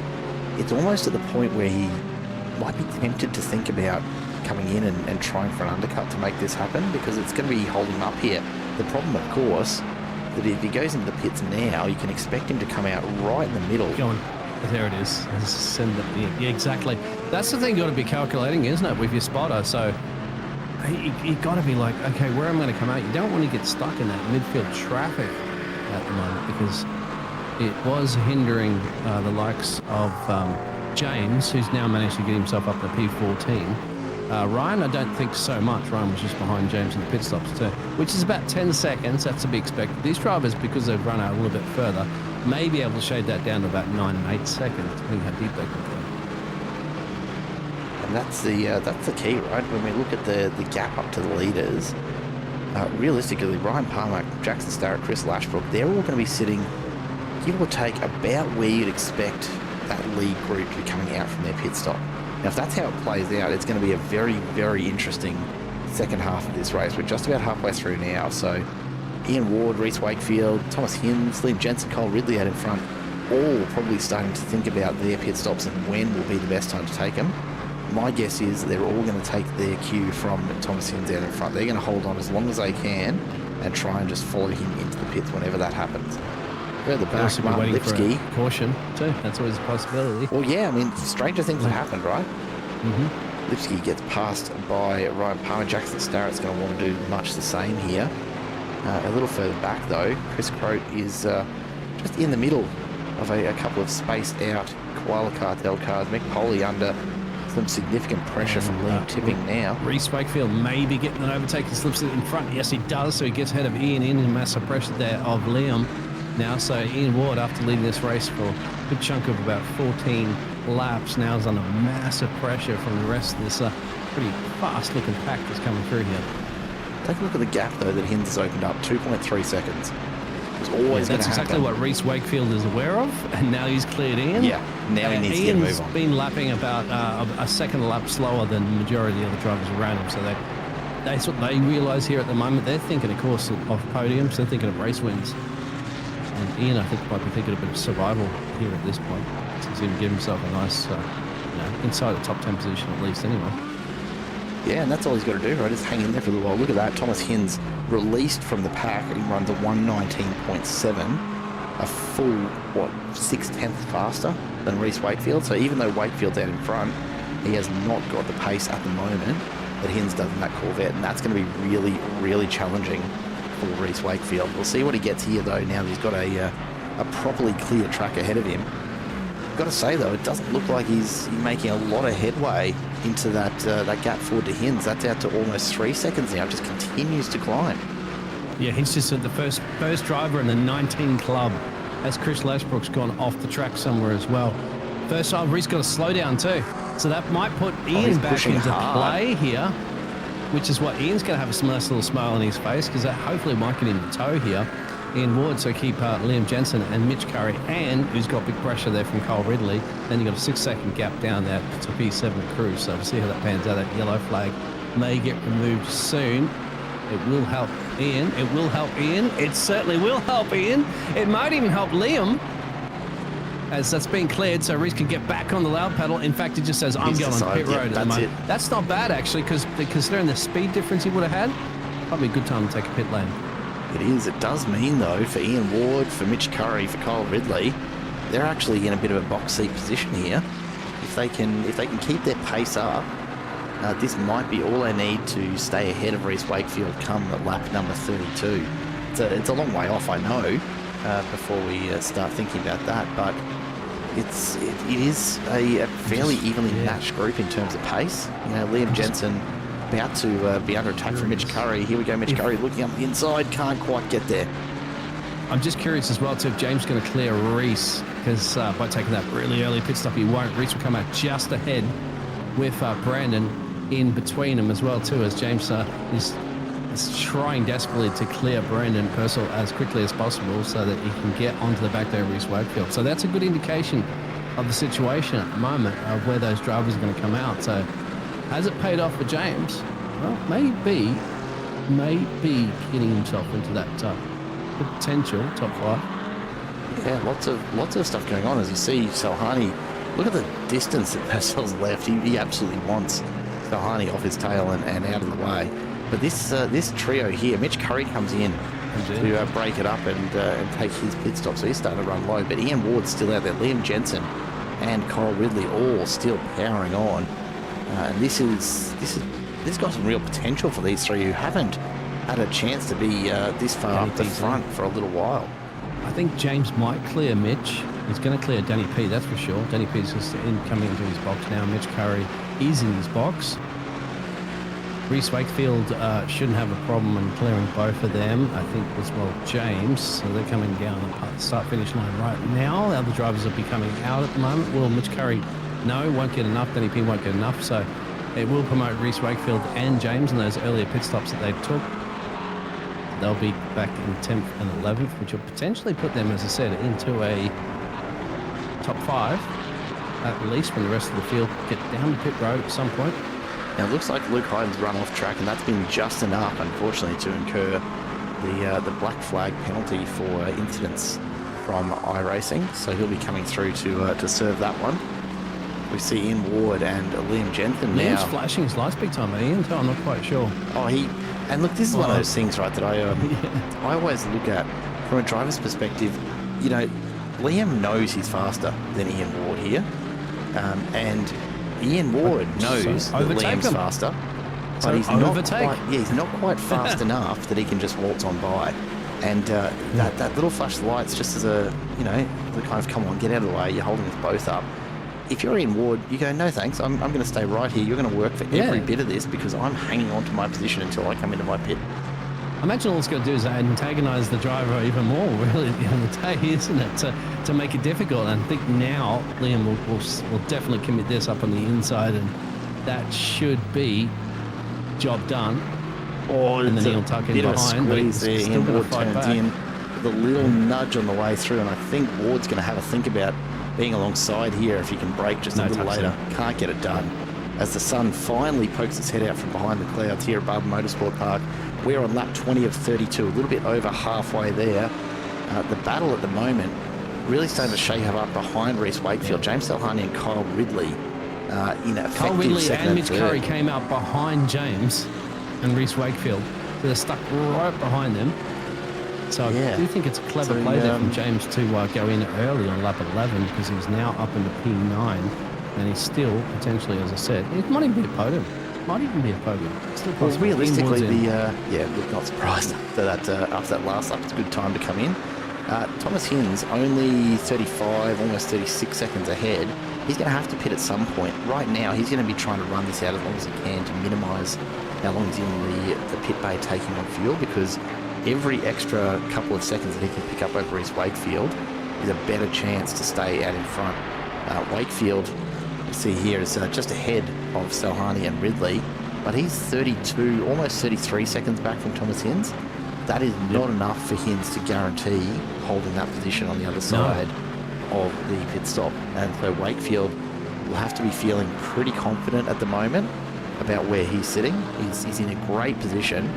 The question really is, what has Thomas Hinz got left in the tank, or is he going to have to come and make that stop purely on the basis of the low fuel situation? You'd have to think Reece has been having to navigate through a bit of traffic, all of those drivers too, so it's been hindering him. So he's been doing low 20s for quite some time, and they're back in the 21s. James in the low 20s, just trying to keep an eye on the rest of the drivers doing 21s as well. So this is drivers taking the pit stops. We can't take it from Thomas. Thomas is doing 19s at this point. Liam Jensen in P2 is doing 21.2. So they are still quicker, some of these drivers that made pit stops than these drivers that are out. Cruz is doing some good times. Cruz McField's in right now. He was doing some consecutive good times. Yeah, so mid-20s, low 20s, not bad. Mid-20s, yeah. Thomas Let's see Hinz whether actually... if they're going to clear him would be a good question. Yeah, well, Hinz is a lot slower on that lap. Now, I say a lot slower. He was 6/10 off his best into the 20s instead of the 19. So they got traffic. I think they're just just a little bit.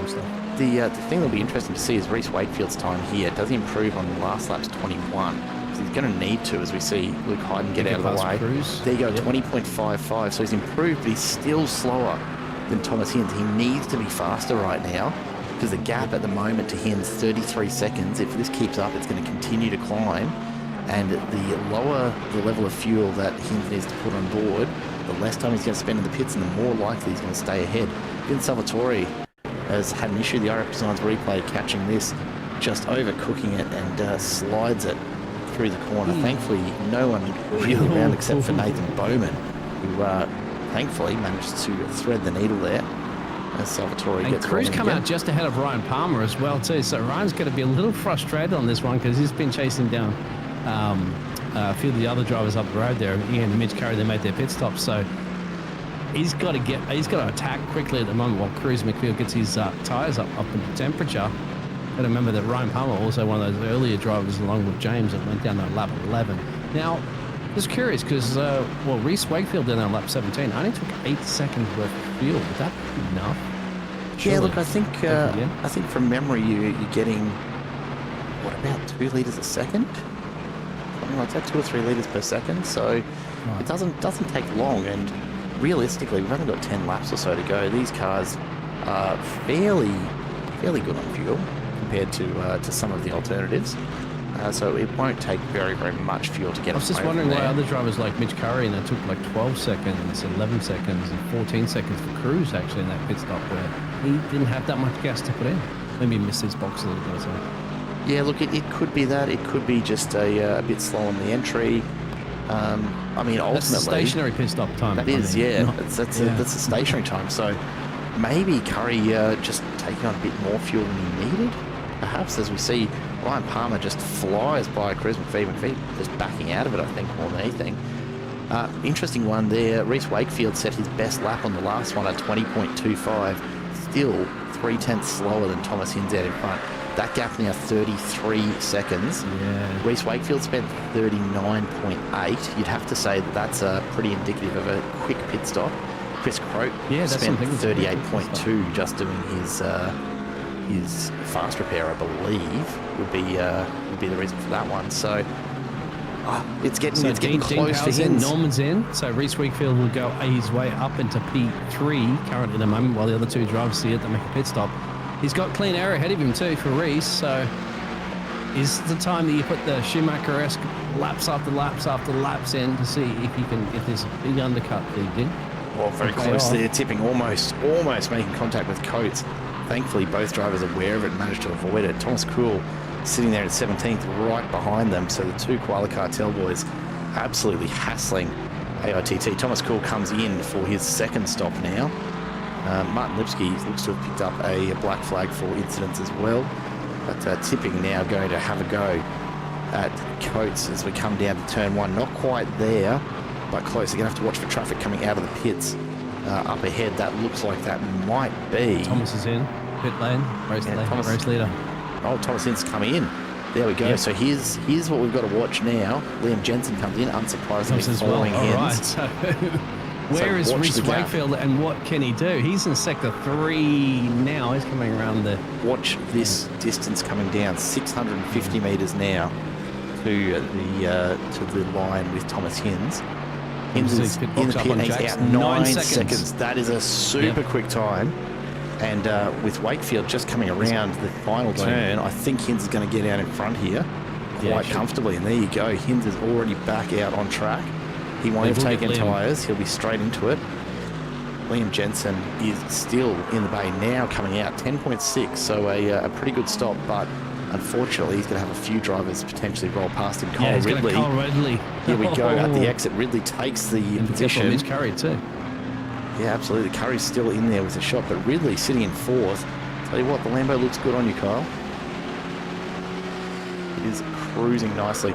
Further back, this continues tipping and coats side by side as we see Dean Power all over the shop. He managed to hang in there. There's some door banging there, my friend. These guys are throwing everything at it right now. Somebody's gone off the track. I think that might be James Salhani. James's. So Salhani's gone off track completely. Looks like he's come back on. But Ian Ward, back into the mix, who's sitting up in 7th. So he's had a very, very successful night tonight. The gap from Hinds to Wakefield, 6.5 seconds. You'd have to think that is almost insurmountable for Reece Wakefield. Now that Hinds has got the fuel on board, he will have taken enough to get him home comfortably, but not too much more than across the line. So he's going to be very quick. Watch for his next lap. Reece Wakefield at 20.379 is not even going to scratch the surface of Hinds' pace tonight. I mean, Reece's job was to get it on pit stops, really, the undercut, which has gained him 6 positions in this race, essentially, but not enough to get in that 7th one to get the win. But remember, Reece is also the man that's leading the championship as well, too, so it's damage limitation, really, for him. So there's contact there with Vince Salvatore that sent Salhani off the track. Now, that's an interesting one. Salvatore a long way further back in the field. It would have been lapped at that point as Salvatore spins in front of Jensen, and Curry very, very narrowly avoids contact there. Mitch Curry's going to make the most of this run. Jensen's had to take real evasive action. Curry finds himself on the inside with the extra pace, shuts the door in front of Jensen, and just ahead, it looks as though Luke Heidenhoff and Mitch Curry has a big moment. There's contact there with Jensen. Yeah, they come back again. Now this is going to be dangerous. Does Curry know he's lost his rear bar? Because that there it goes. There, you're going to spin too much speed. Round he goes. Yep. As soon as that rear bar and that rear wing fall off there, you are absolutely done in these cars. You have no downforce on the rear, and I do wonder if that's potentially going to bring us a safety car, because Mitch Curry is sitting there. He's not moving at the moment, and I suspect he's probably calling in for a tow. He's been given a tow without a safety car, so that's good to see for the last 5 laps of this race. We don't want to break up the pace, and certainly Thomas Hinds will be very, very glad that he's not going to have that lead reduced by a safety car at this point. How's this from Danny P, though? He has fought his way all the way back through and now up into 8th. And Ryan had the Palmer black flag as well, too. Well, that's true. Ryan Palmer ahead of him, up 17 positions. I know, that's amazing for Ryan. He was fighting his way back through this field big time early in this race, and you can clearly see at the moment he's going to have to handle with Danny P. There's going to be a nice little battle between these two for the remainder of this race. That's what I'm certainly looking forward to. A bit of flashing lights going on too from Danny P. Oh, he'll be throwing every trick in the book at Ryan Palmer, because he knows what sort of a defensive effort Palmer's capable of putting up. We'll expect to see these two battle it all the way to the checkered flag. Look, Danny P should have the pace. He should, but he's got to overcome Ryan Palmer's defence, and that's much easier said than done. Thomas Hinds out in front, meanwhile, can I just point out, continues to extend his lead. He's out to over 9 seconds, almost 9.5 now, as he just picked up more and more time. Reece Wakefield's obviously had a bit of traffic or a bit of an issue there, because he went 2 seconds slower almost on that last lap. Might be bringing home at this point, and depending on the lead at the field, they're bringing home. Once again, on lap 17, he only stopped for 8 seconds stationary, so it's a very, very short pit stop there. It might just be conserving a little bit. Yeah, perhaps. Remember, he would have burnt that. He would have burnt, because he was setting 1 minute 20s when he came back out of the pit stops after lap 17. Oh, Salhani, contact! Salhani stops dead. Contact there. Liam Jensen off the track. I wonder if Sahani's said it's my bad situation, considering he stopped dead on that. Yeah, look, anyway, I don't know. Worry about Danny P and Ryan and everybody behind him now too. You know what I reckon? I think Salhani has paused, considered redressing, then looked at the relative and gone, no way. I'll take my chances with the stewards, because I've got Danny P and Ryan Palmer coming in a hurry. Exactly. And Ian Ward is right there as well. So he finds himself in P5, but I suspect there'll be a bit of post-race or indeed late race penalisation penalisation. Well, that's the thing, isn't it? Yeah, penalisation is the word. word. I think I might have actually made it up. I mean, it's always nice to see a driver on track, especially if there was a major gap there and you go, oh, it's my bad, and you want to readdress it and get the position back. But at this point, it's so close to everybody else around him. You're right. You just suck it up, Buttercup. You've got to just take the chances with the stewards, right? You take the chances. Take the chances with the stewards. Absolutely. It's the only way to go. And if you admit it, and see what your post-race penalty will be. Now, in amongst all of that, Danny P has passed Ryan Palmer. But while we were watching all of that going on, I might just pop back and take a look at exactly when this has happened. And it's on the way out of that. You can see Ryan Palmer gets the rear end of that motor very, very loose, probably just from unbalancing the car through that boarding. Actually, you can see a bit of a flash of the lights there. I don't know if there was maybe contact beforehand or something like that, but in any case, Palmer has given that position up to Danny P. I mean, a 7th place, nothing to be sneezed at, but it's certainly not where he'll want to finish. So he's got a couple of laps left up his sleeve to try and throw something special at the People's Champion, People's favourite, Daniel Poulton, if you believe what he tells everyone. I don't see anybody out there going for it. I don't see this chat blown up. No, it's no. I don't see the Ridley's family out there going for it as well too. Carlson P3.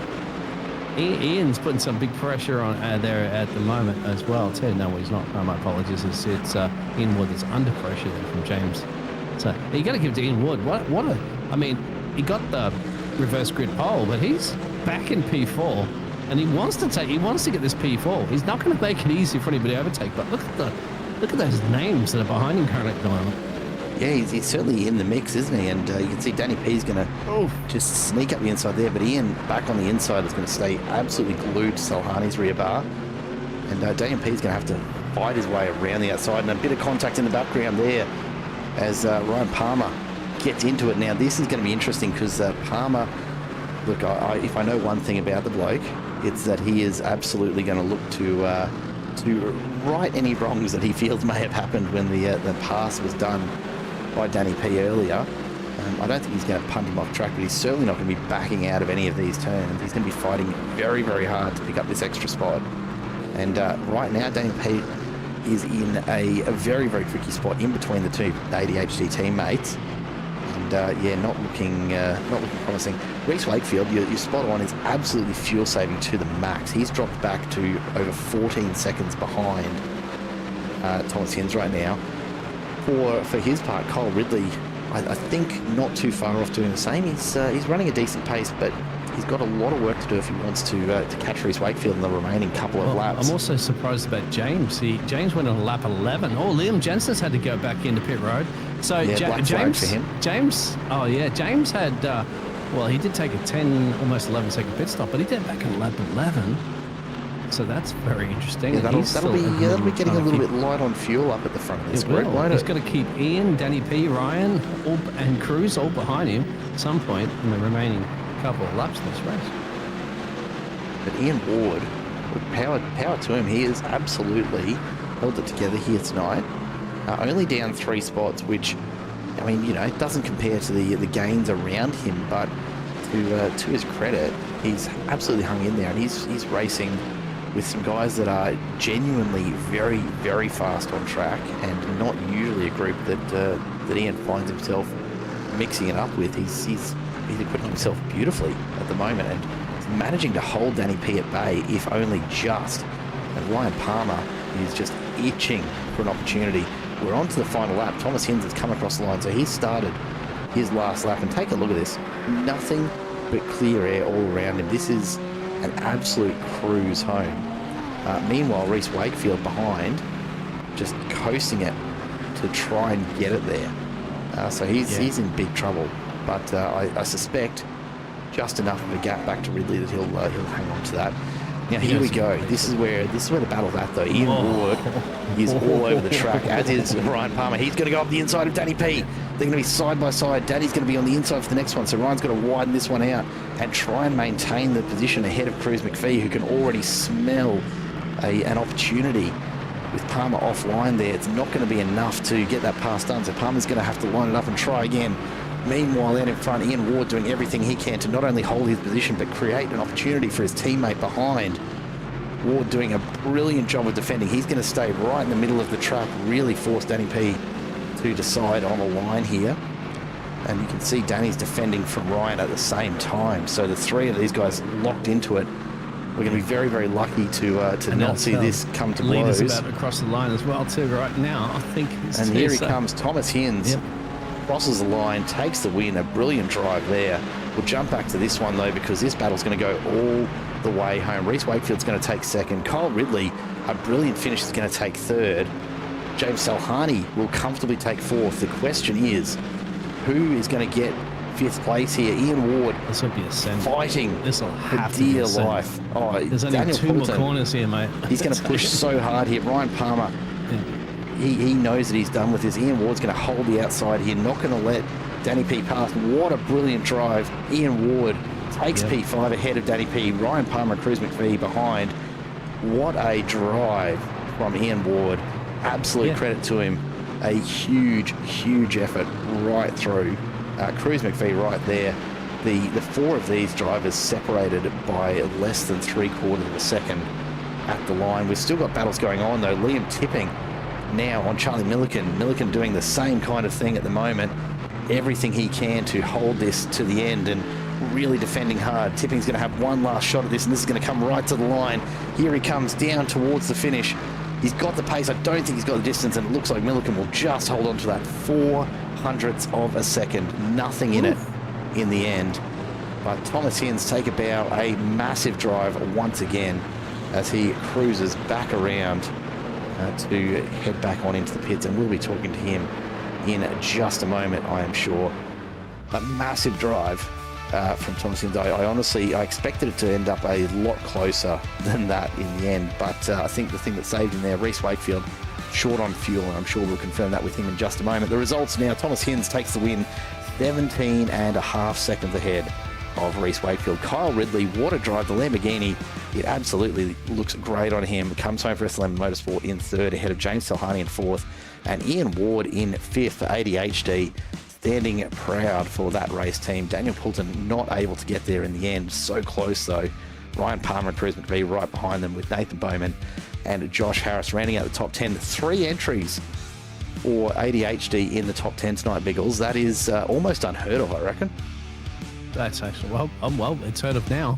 Heard of Drivers now. are just pushing each other to try to bring everybody home at the moment too. I don't know what's a little bit of shenanigans is going out there on track, but absolutely fantastic. I've given Ian Ward, you got to think going into this race, he was 28th in the championship. He's going to jump a few places up to the field on that one, so absolutely fantastic drive for him. And the gamble, you know, the undercut was mighty, mighty strong. You'd have to say there from Reese Wakefield and James Sahani as well, by adding themselves down in the pit road a little bit earlier. So, yeah, you'd have to think so. You'd have to think so. Look, let's have a chat to a few of these drivers while we wait for the final results to come through. And a man that we haven't spoken to in far too long, Kyle Ridley. Welcome back to the booth, mate. Hey, it's good to be back. It is bloody good to have you back again tonight, and I've said it twice already. I'll say it now in earshot of you. Mate, the Lamborghini looks good on you. Oh, I'm loving it. It reminds me back when I drove the Ford GT. A car that just suits me. So they've tweaked it, and I'm happy with it. It's so much better than that, can't swear, but that McLaren that I've been driving. I'm happy. It's in the bin. It's been cubed. It's gone. So I'm in the Lamborghini for the rest of the season, and the results have shown why I need to be in it. McLaren, yeah. Look, a very, very solid drive tonight, absolutely, and it was good fun to watch. A bit of strategy playing into it as well. The pit stops kind of playing in and out of people's favour as we watched that tonight. How did you find it out on track this evening, though? How did it feel in amongst a smaller field than usual? But it certainly was a pretty competitive bunch tonight, right? Oh, Barber is an awesome track to race at. You know, you got to be super committed. So many places. Can be hard to overtake, but there are certain corners where you can really send it and get the racing done.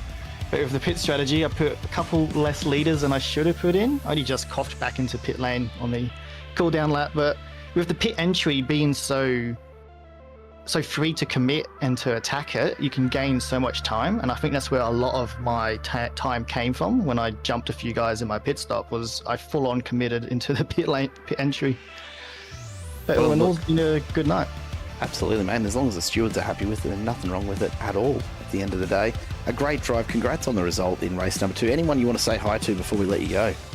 Yeah, I want to thank my teammate James. He was destined to be here, but he had an issue with a lap car, and then the butterfly effect made it a lot harder for him.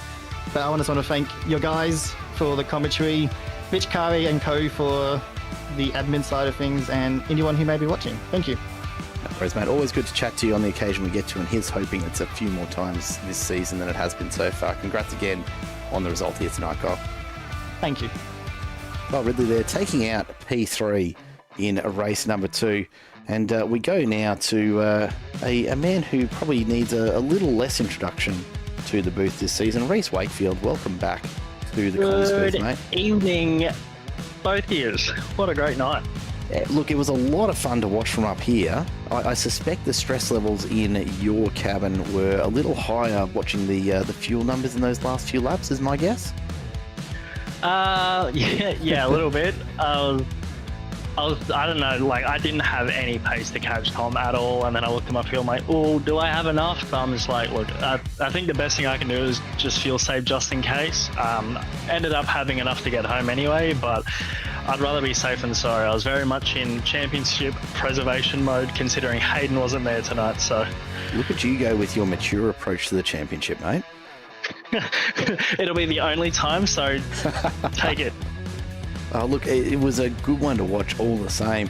How did you find the racing on track tonight? It looked pretty intense at times there, and certainly some pretty challenging overtakes to try and make. But in the end, you looked reasonably comfy from our perspective. What did it feel like in the car for you? Anything but comfortable. Look, no, it's a difficult track to get overtakes on, I tell you. Like, it's very undulating, very like up and down roller coaster with the, and then you got like, you have to curb strike so many things to get a good run. It's a difficult track to drive properly, but it's also one of those rewarding ones when you get it right. But yeah, overtaking is not fun. You really have to get a run on someone, and then even then you got to put it in the braking zone pretty deep. But I did my best, I guess. Lap 1 is always scary, especially starting in 8th. But we got it done in the end. I know I made a couple mistakes, like I got to slow down, and then I went wide over the crest, and Ian came back through under me, and I'm like, no, I have to pit. Like, I can't keep going like that, otherwise I'm just going to lose too much time. So that's what I did, and I mean, it turned out pretty well, so we'll take it. Mate, a great race to watch from our perspective. Congrats on the results tonight. Some suggestions in the chat that maybe you need to get someone to help you with the fuel. Look, I'm not gonna enter into that one either way. But anyone you want to say hello to before we let you go? Hey, look, maybe I do need help with fuel, but that's more of a me problem. Maybe I should just stop being so much of a lead foot. But no, again, every week, thanks to my team OPR, my teammate Danny, my engineer Aaron Shotter. Thanks to everyone out there who's watching. It's great when we get to put on a show for you guys every Monday night. And obviously, thanks to you guys for putting on this absolutely stunning broadcast every week. Oh, mate, you know, we try to make you look good where we can. That's what we're here to do. Please do, because I don't look good anywhere else. No, great drive as always, Reese. Congrats on the results tonight. And yeah, look, no doubt we'll be chatting to you again at some point in this second half of the season. I hope so. Thanks again, lads. Reese Wakefield takes out P2 in race number 2 this evening. And the man of the hour, the winner here tonight in race number 2, Thomas Hins. Welcome to the booth, my friend. Congratulations on back-to-back results here tonight. Yeah, thanks, man. Thank you. It was really good though. It was a lot of fun getting to do some sends. I could have. I probably could have. I usually would do sort of what James did. I would have probably did it as soon as my fuel window opened, so I didn't have to pass people and had clear track. But to be honest, I was having a lot of fun sending people, and I sort of was hoping I had the pace to make it work regardless. I did, thankfully, so it worked out. But a lot of fun in the second race, getting to do some passing. It's always fun. I love some good, hard, clean racing. It's always fun. Well, mate, look, good to see there was actually some racing for you there, having to work through the pack, because race 1 really led it all the way from the front and didn't have to do a whole lot except look at the clean air ahead of you. Did you find yourself at any point there worried about the pit strategy, or were you pretty consistent and pretty set on it right from the start? Yeah, no, I was pretty happy with it. As I said, I could have pitted earlier, and used the clean air. I was going to do that if I got held up too much, but I felt like I had enough pace to advantage to be able to, get past everyone and just run the tank out, and get enough clean air to be able to just pump in laps to get clear, and it worked. So yeah, no, I was pretty set on that. I'm usually for whatever reason, the way I drive, I tend to use a little less fuel than a lot of people. So I figured I'd probably have a little bit of a shorter stop for fuel as well, which helped. So yeah, no, I was pretty. I didn't think I was going to be too much of a concern there. Well, mate, made it look fairly easy from our perspective. Of course, never is in the car compared to what we get to watch here, but very, very composed, and a nice change to see a Corvette leading the way by such a margin. It's not something we get to watch anywhere near as often as you kind of expect to here in the GT3s. Before we let you go, Thomas, anyone you want to say hello to or give a shout out to?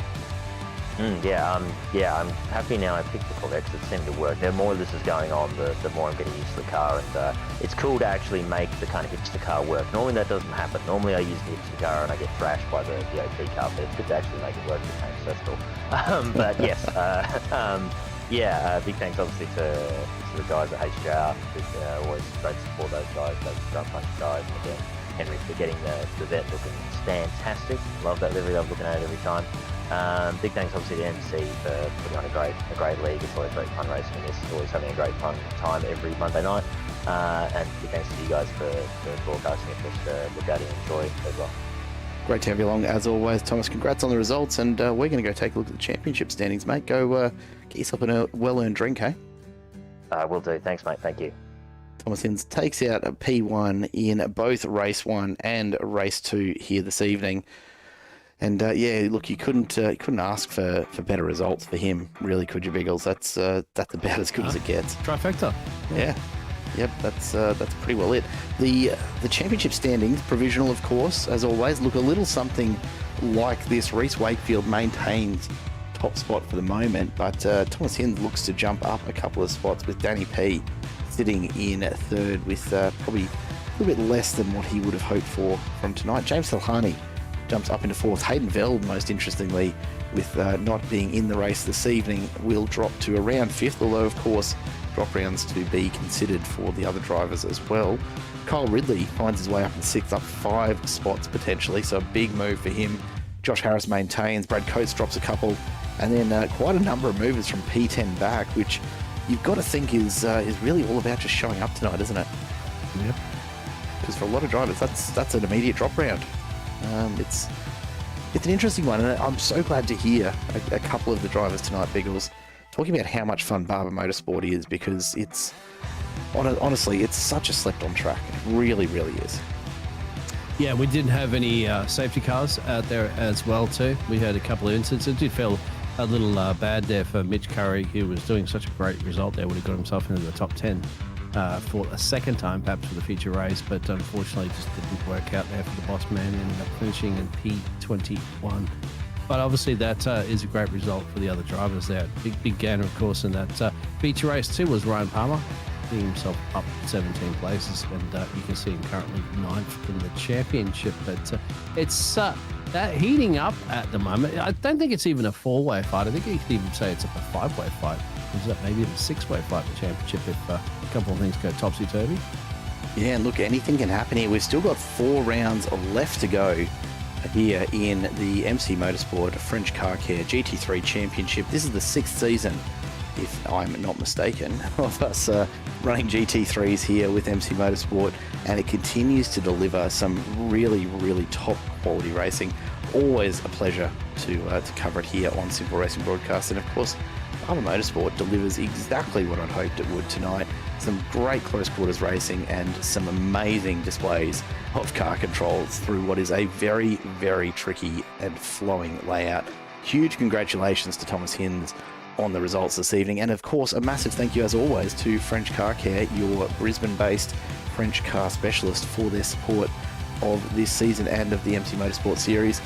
That is it for round 6. We are done here. We are rolling on towards what will be increasingly likely a very, very close final to this championship. Still 4 rounds to go, 3 rounds to go, can't count. That's the way it goes this time of night, Biggles. Thank you so much for being here in the booth with me once again, my friend. You're welcome. Thank you. And to It was a everyone watching at home, of course, a massive pleasure to have you along. Thanks so much for sticking with us. If you're keen for some more racing action this week, stay tuned to Simple Racing Broadcast. You do, of course, have Tuesday and Thursday night racing yet to come. So plenty more action. If you're not already, please do hit that subscribe button down below. It helps us out in making sure that more people get to come along and see some of the best racing action you will find anywhere on the planet, save for perhaps a couple of professional leagues here and there. I reckon we're up amongst them. Take care for now, folks. From all of us here at Simple Racing Broadcast and MC Motorsport, until next time, it is goodbye for now.